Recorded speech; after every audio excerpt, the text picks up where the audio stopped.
Sprawling open world, endless enemies, terrifying bosses, labyrinthine dungeons, unsettling NPCs, and impenetrable lore. This is Elden Ring, and I am utterly besotted. The ambitious open world successor to the Dark Souls series is maddeningly punishing, impossibly vast, and endlessly rewarding. And I'm delighted to say that it's FromSoftware's best game to date, a modern masterpiece that will surely go down as one of the greats. Like the vast majority of FromSoftware games, Elden Ring's story and lore will no doubt prove borderline impenetrable to all but the most dedicated of scholars. Given the amount of noise that was made around George R.R. Martin's involvement, I'd assumed the Game of Thrones' scribe had been enlisted to ground things, inasmuch as a fantasy story can be grounded. Not so. If publisher Bandai Namco hadn't mentioned Martin as part of Elden Ring, I'm not sure I would have ever have noticed. This is Dark Souls' creator Hidetaka Miyazaki's eldritch baby through and through. All decaying kingdoms, unsettling NPCs, and towering twisted bosses with names like Margit the Fell Omen and Beastman of Farum Azula. All you really need to know is that you are a lowly tarnished, an adventurer who has come to the lands between to hunt for the Elden Ring and take its immense power for your own. To do this, you'll need to explore a frighteningly large map filled with dungeons, obscure puzzles, and mighty enemies. If you've played a FromSoftware game, you'll immediately feel at home with Elden Ring.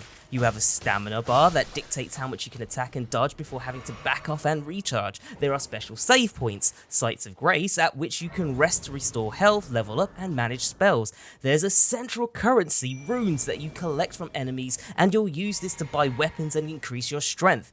You lose these runes upon death, and you will then lose them forever if you die again before you can reclaim them. At some point, you will lose all of your runes, and you will scream. In so many ways, then, Elden Ring is entirely familiar, and yet it still feels completely fresh. This is Dark Souls writ large, a brutal fantasy RPG on a scale we've never seen before. Elden Ring's map is stupendously, alarmingly massive, but there's purpose to every inch of its beautiful world. Where previous FromSoftware games would guide you from one point to the other through their semi-linear design, Elden Ring immediately drops you on a small hillock overlooking a massive field. There's a crumbling church to the north, a lush green forest to the east, and a drizzly grey beach to the south. What do? Well, that's just up to you. At no point does Elden Ring explicitly tell you where to go, aside from a few sites of grace which point you along a rough approximation of the main path, i.e. the route to the big story boss of each area. You're on your own. You also have a map which you can use to mark down custom waypoints to travel to points of interest you've spotted, or to remind yourself to come back to a particular boss or puzzle. But there are no quest journals and no overbearing fairies waiting to remind you where you need to be. This is adventure in its purest form. I've no doubt some will take issue at the lack of direction, but the lands between is supposed to be enigmatic and unknowable. There's a thrill in heading out into a huge world filled with danger and surprise that I haven't felt since The Legend of Zelda Breath of the Wild. In fact, I'd argue that Elden Ring captures the spirit of the original NES Zelda more successfully than Nintendo's 2017 Epic. Every second you explore is another second that a monster you're completely unprepared for can leap out from a nearby cave and tear you apart, spurring you on to do better and fight smarter. Wrestling the world's many secrets into submission, sometimes literally, is immensely rewarding. Every victory feels hard-earned in the best way, and curiosity is consistently encouraged. And you can still use guides if you want once the game launches and have a great time seeing everything Elden Ring has to offer. It's all your choice. Perhaps what's most impressive about the lands between, considering its size, is how little time you'll spend aimlessly wandering.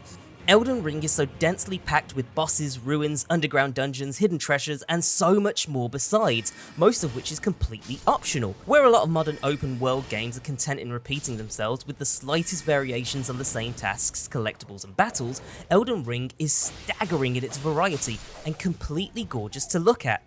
If I have one complaint to level at Elden Ring, it's that torrent. The game's majestic steed, which is a bit of a pain to use. Riding around the world on this handsome creature is great, but I found using it in combat was needlessly fiddly, especially when relying on melee weapons.